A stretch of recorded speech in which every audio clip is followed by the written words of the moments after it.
Hi guys, it's me Amanda, and I'm changing out of my weather mode and into a new role as Fantasy Sports Review Senior NFL Correspondent. Every week I will be bringing you the week's top NFL news stories, mostly injuries, and how they will affect your fantasy players. The preseason continues to move along, and some key players are already starting to miss time due to injuries. And this week, there's no bigger news around NFL than Sidney Rice and his hip surgery. The injury to Sidney Rice here is devastating. Rice went ahead and had the surgery on his hip. He will be out till at least week 8. This is a crippling blow to all of you who have overdrafted the one-year wonder Rice this season. It is just another clear example of how you must stay away from the unproven one-year wonders. This adds to the Vikings' already dilapidated game as Percy Harvin continues to suffer from excruciating migraine headaches. This week will likely affect the Vikings' passing game, but Brett Favre is one of those quarterbacks who can make do with any core of wide receivers that you give him. That is what makes Favre one of the greatest ever. If you ask me, he has never had a superstar receiver to throw to, yet continues to have stellar season after stellar season. Since you won't be drafting Favre as your top quarterback anyway, this should be no big deal since the Fantasy Sports Review guys will set you up with other quality players at that position. Here in Washington, Donovan McNabb's ankle is still bothering him after injuring it during the Ravens game.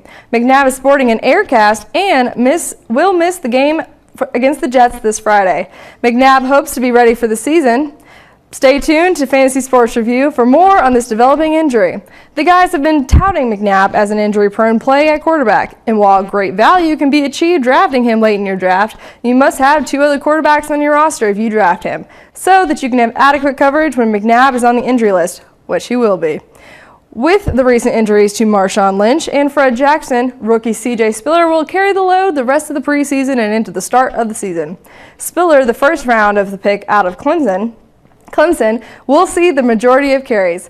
The value on drafting a guy like Spiller is outstanding right now. He is not on anyone's radar, and you can snag him in the middle rounds while other guys in your league are busy drafting kickers, defenses, and tight ends. Spiller may not be every down back, but when he's in the game, you will be happy with the numbers he will post, as he will make every touch count.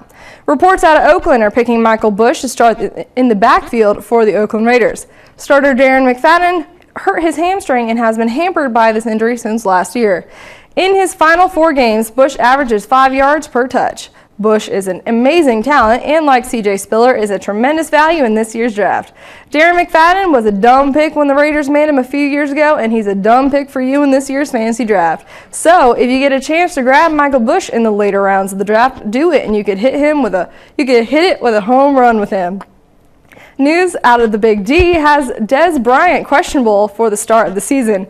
Bryant injured his ankle 4 weeks ago, but is progressing very nicely.